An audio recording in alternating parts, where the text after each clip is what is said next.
Hello and welcome to NEET Prep Go. Today we'll be starting with CBSE Class 12 Term 2 D and F block elements. The D block of the periodic table contains the elements of the groups 3 to 12 in which the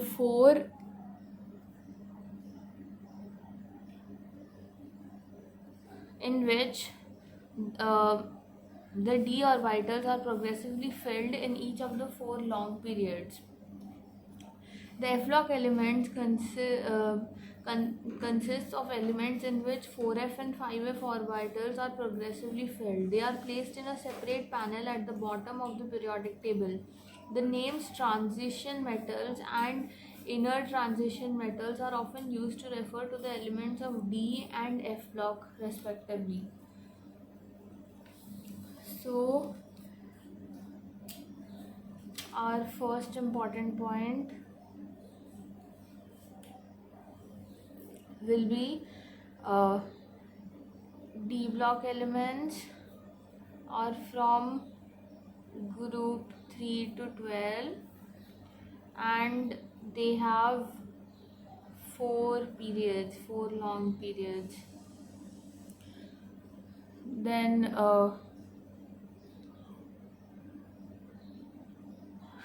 and they are called as transition metals.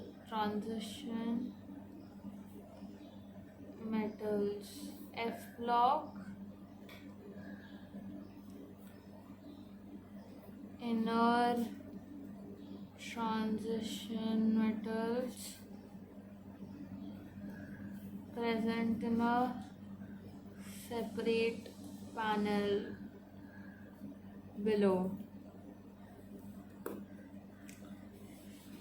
There are mainly 4 series of transition metals, 3D series, scandium to zinc, 4D series, yttrium to cadmium, 5D series, lanthanum and hafnium to mercury, and 6D series which has actinium and elements from RF to CN. The 2 series of the inner transition metals, cerium to lutetium, and 5F thorium to Lr, are known as lanthanoids and actinoids respectively. So there are 4 series of transition metals. So we know that B block elements, it's N-1D 4s2. Okay, so N-1D means if it starts from the 4th period, that is the 4th period, then 5th period, then 6th period, then 7th period. So 4 minus 1 3D, 5 minus 1 4D, 6 minus 1 5D, and 7 minus 1 6D. So 3D, 4D, 5D, 6D. These are the 4 periods of D block elements. And then the 2 series of inner transition metals, that is 4F and 5F, are known as lanthanoids and actinoids. So the 2 panels which are below, okay, 2 panels below, which are actually they get contracted in ruthenium, right? So after that they start so they are lanthanoids and actinoids. Originally, the name transition metals was derived from the fact that their chemical properties were transitional between those of S and P block elements. Now, according to IUPAC, transition metals are defined as metals which have incomplete D subshell either in neutral atom or in ions. Zinc, cadmium and mercury have full D10 configuration in their ground state as well as their common oxidation state, hence they are not regarded as transition metals. This is really important. However, being the end members of 3D, 4D, and 5D transition series respectively, their chemistry is studied along with the chemistry of transition metals. So, transition metals, earlier definition and the new definition. The earlier definition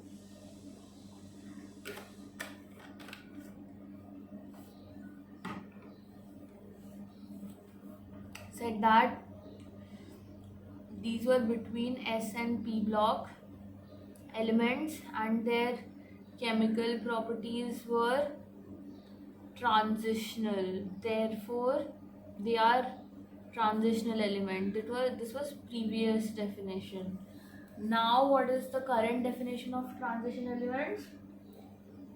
The current definition of transition elements is elements which have incomplete d orbital.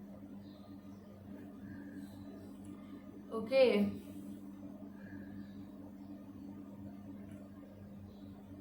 Transition metals are defined as metals. By the way, the entire this and this, they are all metals. Okay. Elements with incomplete d orbital. So, what are the exceptions? Exceptions, okay, which are d block but not transition. Yes, d block. Which are they? They are the ones who have 3D10, that is fulfilled d orbital, 3D, 4D, and 5D. So that will be zinc, cadmium, and mercury. Zinc, cadmium, and mercury, all three of them have full, that is 3D10, full d orbital. They are d block elements, but they are not transition metals or transition elements. Okay, now the presence of partly filled d or f orbital in their atoms makes transition elements different from that of the non-transition elements. Hence, transition elements and their compounds are studied separately. However, the usual theory of valence as applicable to the non-transition elements can be applied successfully to the transition elements also. Okay, so the transition elements and their compounds are studied separately. Why? Because they have partly filled d or f orbital. Okay, which is why it makes them different. But the usual theory of valence, which is applicable to non-transition elements, is also applicable and also can be used over here. Various precious metals such as silver, gold, platinum, and industrially important metals like iron, copper, and titanium belong to the transition metal series. Silver, gold, platinum, iron, copper, titanium, they all are transition metals. You know that periodic table song, I used to remember like that. I have remembered like that only. Like after calcium, you go like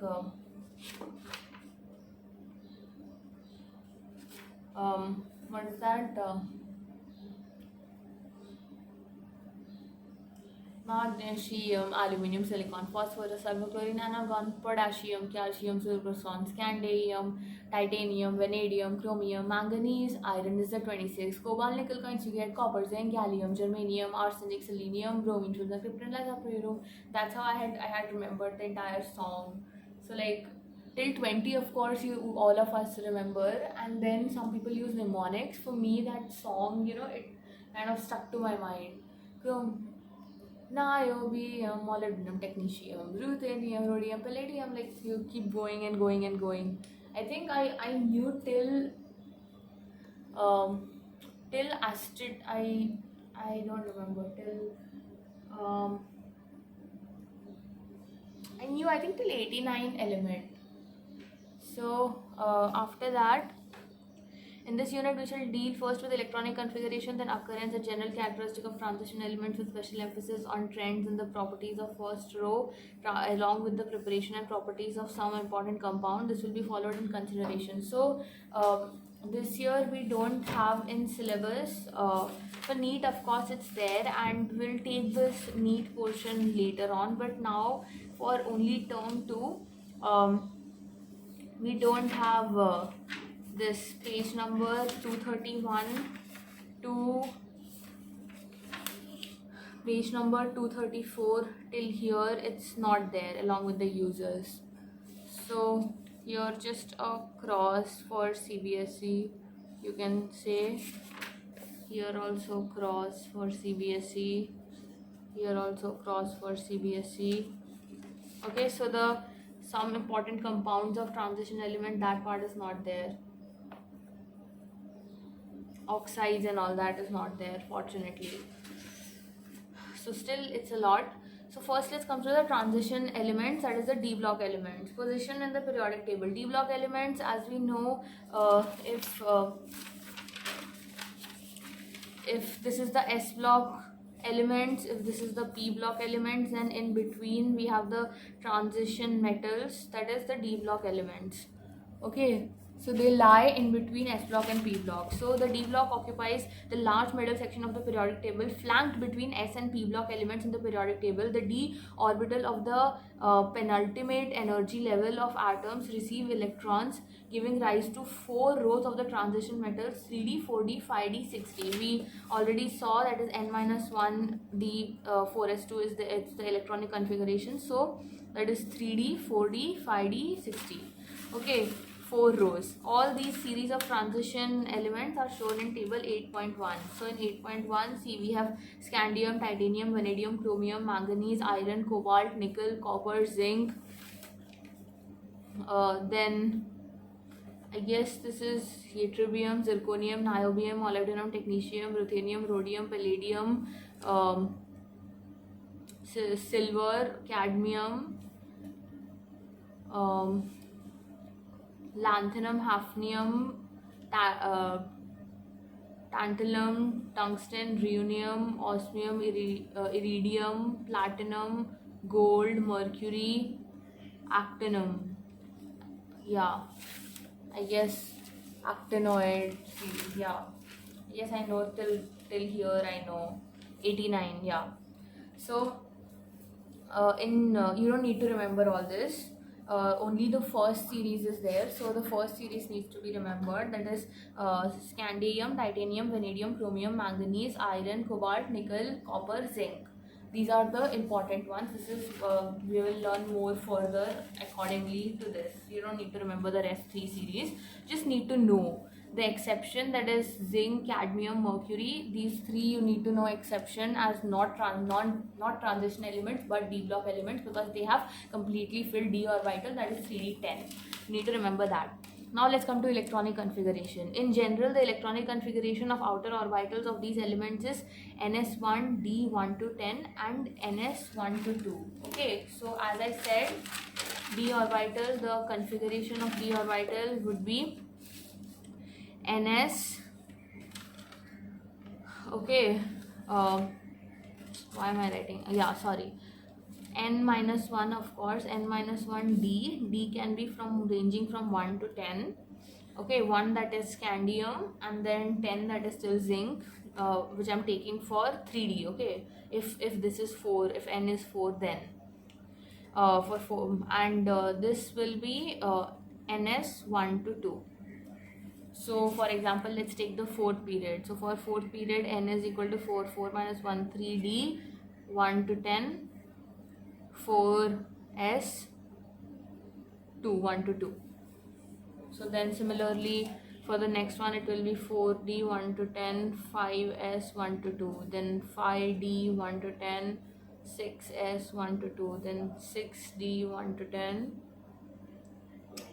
I think then in between F comes, I don't really remember. ns 1 to 2, right? We'll see ahead.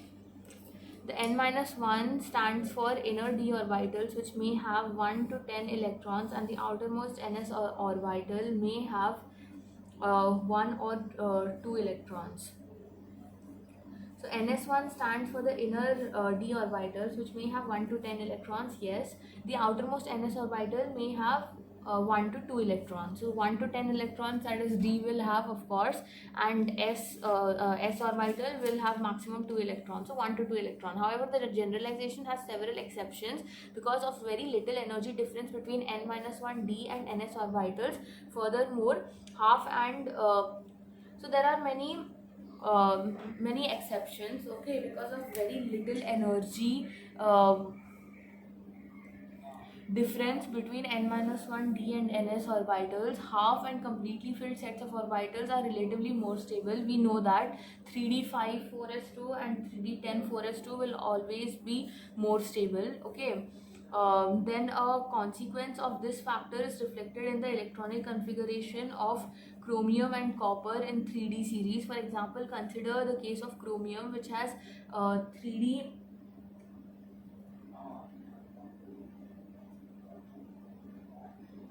5 4s1. Okay, so yeah, 3d 5 4s1 configuration instead of 3d4 4s2. The energy gap between the two sets of orbital is small enough to prevent electron entering 3d orbital. In the case of copper, that is 3d 10 4s1, not 3d 9 4s2. Ground state of electronic configuration of the outer orbitals of the transition states are given in table 18.1. So what are they basically saying? They are saying that there are a few exceptions, of course. So we know that half filled and fully filled orbitals are more stable, and we know that any element, it requires stability, okay. So when it requires stability, so half filled will be 3d 5 4s2. Okay, what is the half filled one? Half filled 3d 5 4s2 means 18 19 20 25. What is the atomic number 25? Atomic number 25 is manganese, right? So manganese, this is the electronic configuration of manganese. Then full will be 3d10 4s2. What is this is for zinc. Okay, so now what happens? Before manganese, chromium comes. Chromium is, if this is 25, then chromium is 24. 24 means it should ideally be 3d4 4s2, right? But this requires stability, and there is a very small energy gap between the d and the s orbital, okay. The energy difference is very less. Energy difference is very less, okay. So since the energy difference is less, therefore in order to gain half filled, one electron from S comes over here, so this becomes 3d 5 4s1.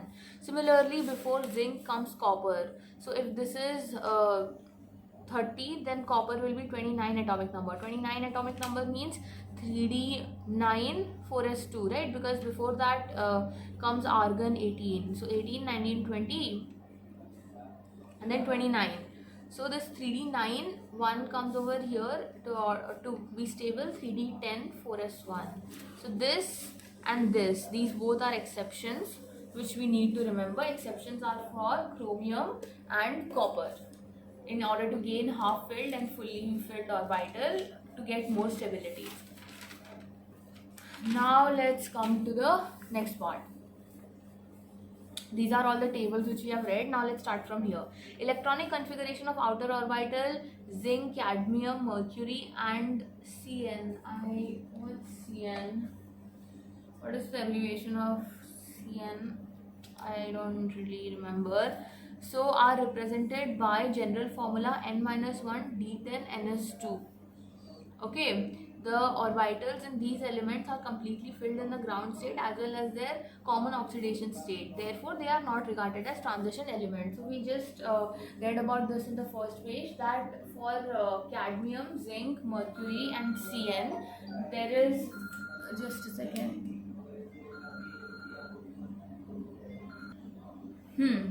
Yeah. So So we already read that transition, they are, since they have completely filled d orbital, they are not regarded as transition elements. Okay, because the definition of transition elements is that they should, the elements or the metals should have an incompletely filled d orbital, so that it brings change in their chemical properties. Therefore, they transition and they are called as transitional elements. Now, the d orbitals of the transition elements protrude to the periphery of an atom more than the other orbitals. Hence, they are more influenced by the surrounding as well as affect the atoms or molecules surrounding them. In some respects, ions of a given d n configuration, that is n can be between 1 to 9, have similar magnetic and electronic properties with partly filled d orbitals. These elements exhibit certain characteristic properties such as display of a variety of oxidation state, formation of colored ions, entering into complex formation with variety of ligands. Okay, this is really important. The transition metals and their compounds also exhibit catalytic property and paramagnetic behavior. All these characteristics have been discussed later in this unit. So, there are greater similarities in the properties of the transition elements of a horizontal row in contrast to the non-transitional elements. However, some group similarities also exist. We shall first study the general characteristic horizontal rows, okay, particularly 3D as I told you the first series, and then consider other group similarities. Alright, so now why are they regarded as transition elements? Just because they have incompletely filled d orbital, that is not good explanation, right? So they are regarded as transition elements because due to their incompletely filled d orbital, these elements protrude to the periphery of an atom more than the other elements, that is the p block and s block elements, in the sense that they are easily, they can give electrons, take electrons, they have more oxidation, higher oxidation states, varying range of oxidation states, they can give you colored compounds, visible light, gets, they absorb visible light and they give colored compounds. Then they have varying oxidation states, then they enter into complex formation with variety of ligands, they show paramagnetic behavior as well as catalytic effect, catalytic property. Therefore, they get influenced more by the surrounding as well as affect the atoms or molecules surrounding them. So they themselves, as these transition elements, they get affected by the surrounding. They also affect other atoms and molecules which surround them. Therefore, all due to all these reasons, they are called as transition elements.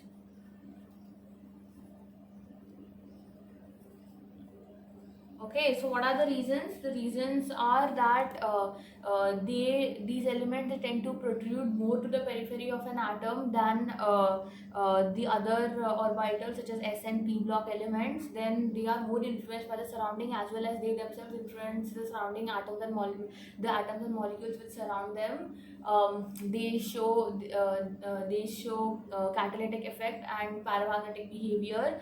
They, as well as they display a variety of oxidation states and colored compounds, and they form complex compounds with various ligands, and yeah, these many points. Okay. Now, on what ground can you say that scandium is a transition element but zinc is not? Okay, so the reason of about this, first reason would be that zinc has a completely filled d orbital, whereas scandium does not have a completely filled d orbital. Therefore, scandium is regarded as a transition element, and zinc is not by definition. Then the second point will be that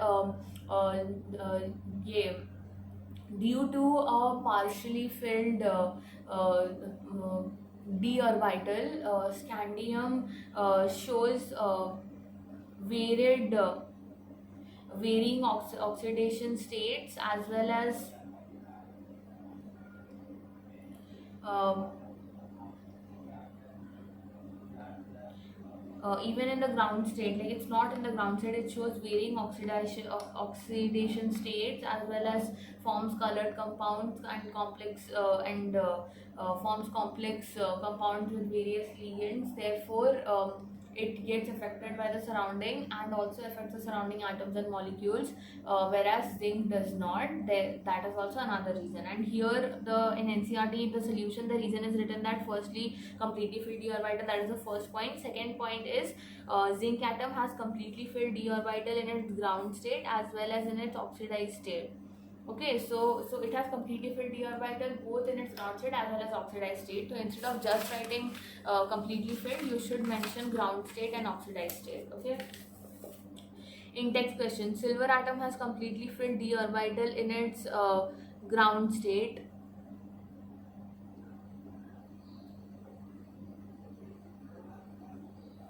How can you say that it is a transition element?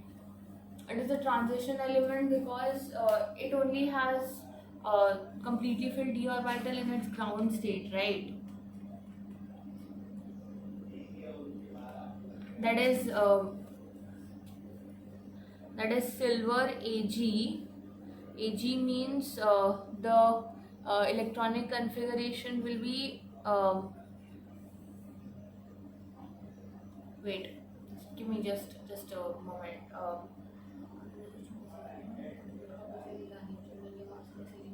Krypton. So krypton, and then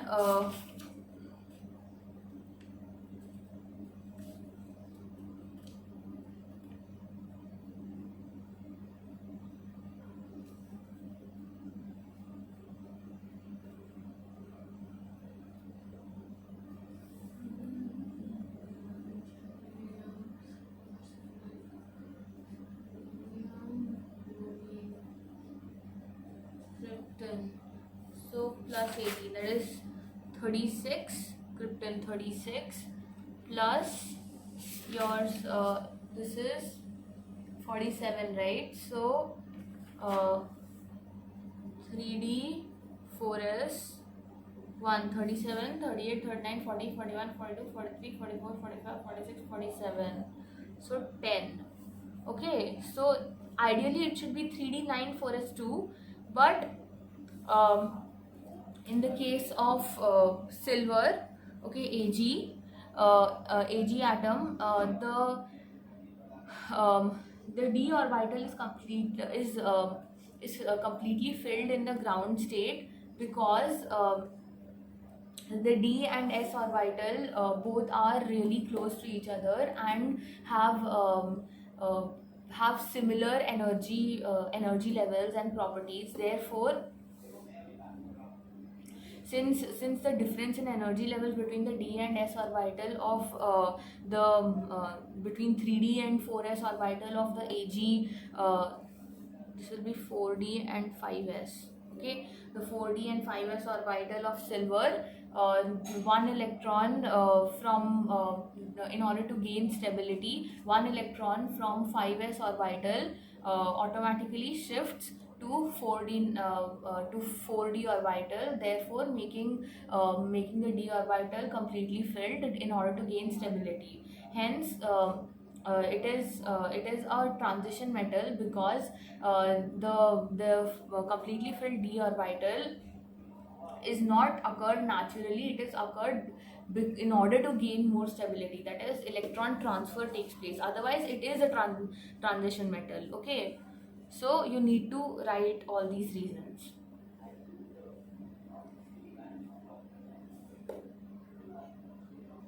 Okay, I think this is the I feel like this will only be the explanation. Okay, because one electron will come over here. Still, in the next video, I'll still once give you a proper answer to this. Okay, but mostly this is the concept. If you understand the concept, like I understood the concept, so yeah. Physical properties. So like after that, framing and all that, like it takes time, but it needs to be done, so can't really do anything. General properties of transition element. Physical properties. Nearly all the transition elements display typical metallic properties such as high tensile strength, yes, ductility, malleability, drawn into wires, malleability, thin sheets, high thermal and electrical conductivity. Of course, they are metals, they are free electrons flow, they conduct, okay, electricity, heat. So high thermal and electrical conductivity and metallic luster. We know that metals, they give off a shine, okay. So metallic luster.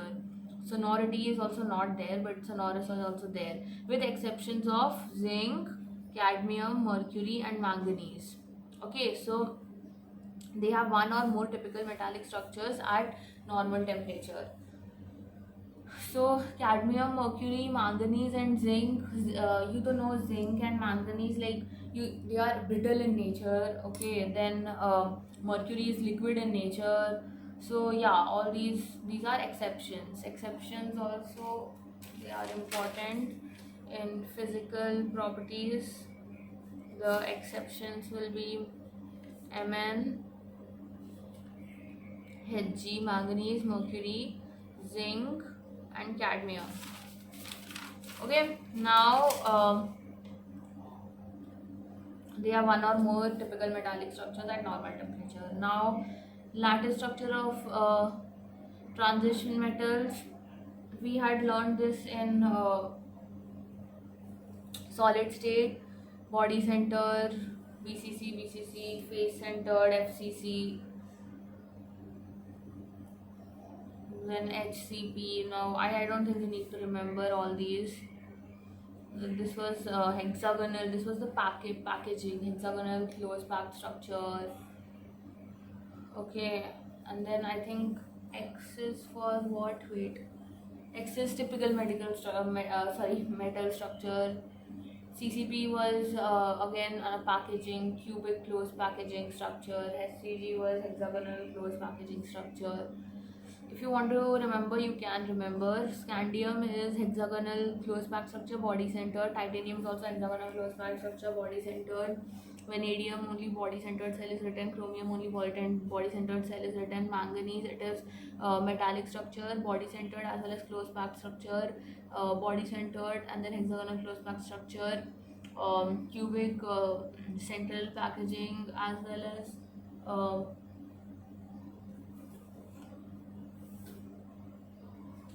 as well as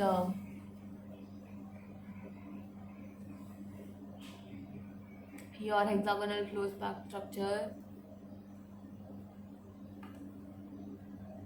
Then uh,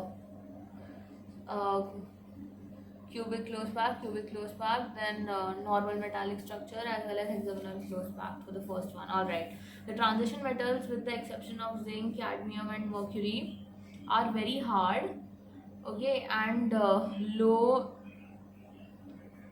volatility. Okay, what is volatile? The moment you heat, if the substance is volatile, it will like fadafad it will evaporate. So that is volatility. They have low volatility, and metals are very hard. Okay, and they have their melting and boiling points are also very high. Okay, of metals. What are the exceptions here? Zinc, cadmium, mercury.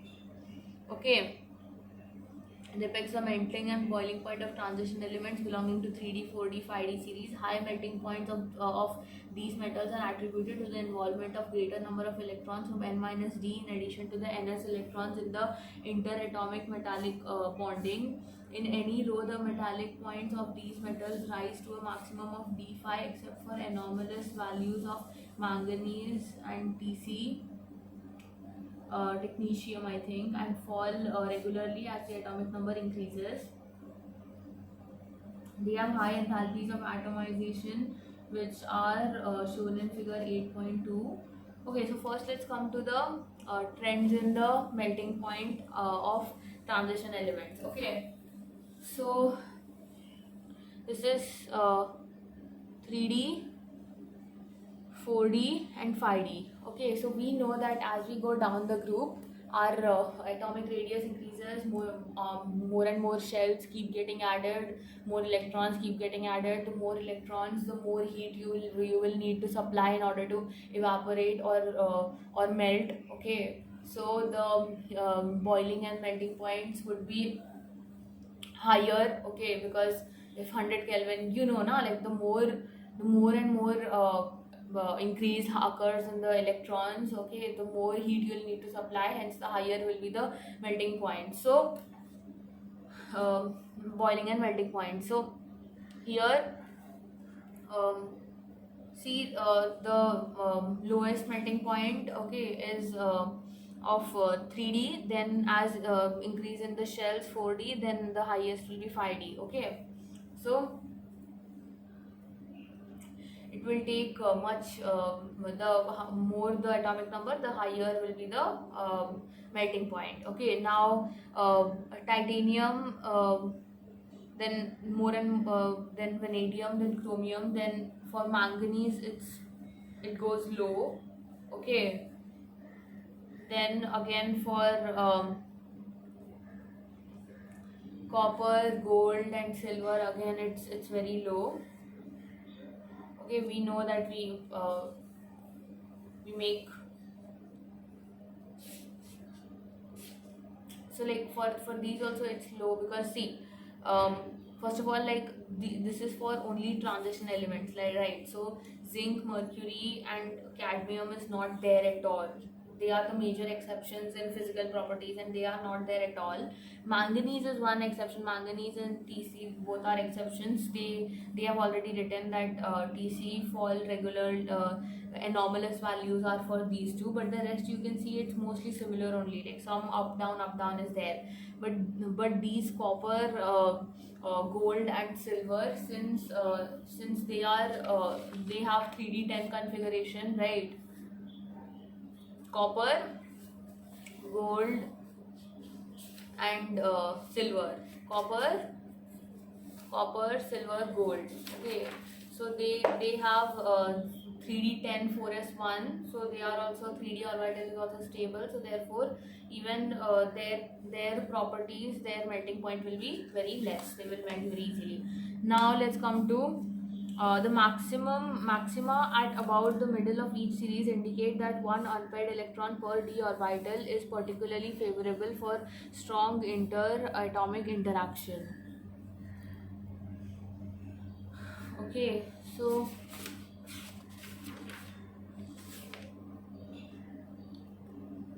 let's do till here for the first part. The second part we will start variation in atomic and ionic sizes of transition elements, and then hopefully we will go till chemical reactivity in the next year, and then let's see, it's a very big chapter.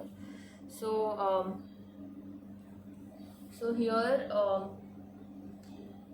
they have high enthalpies of atomization, which are shown in figure 8.2. The maxima at about the middle of each series indicate that one unpaired electron per d orbital is particularly favorable for strong interatomic interaction.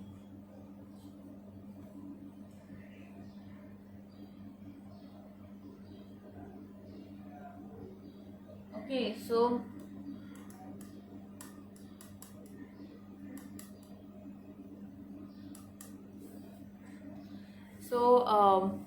in general, greater the number of valence electrons, stronger is the resultant bonding. Okay, the more the valence electron, the more will be the bonding. We know that as we go from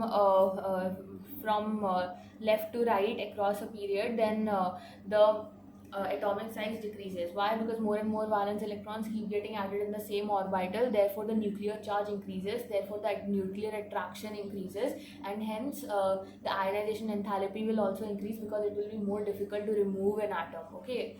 So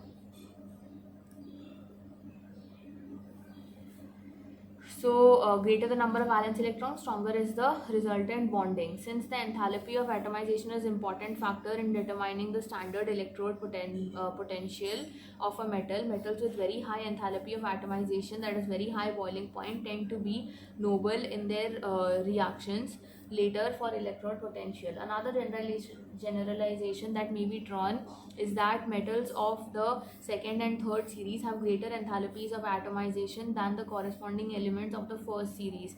This is an important factor in accounting for the occurrence of much more frequent metal-metal bonding in compounds of heavy transition elements. So why series 2 and series 3 have higher atomization? This is because they have the metallic character also increases. They have more metal bonding, okay, stronger metal bonding. Therefore series 2 and series 3, that is atomization and high, they have very high enthalpy of atomization. Okay, um, it's difficult for us to break the bond or remove electrons. Okay, they have very high energy, very high metallic bonding between them. Okay, whereas it's not that much for this series 1, because like the metallic bonding is also less. So let's start with variation in atomic and ionic sizes of transition elements from next second. Yeah. So thank you.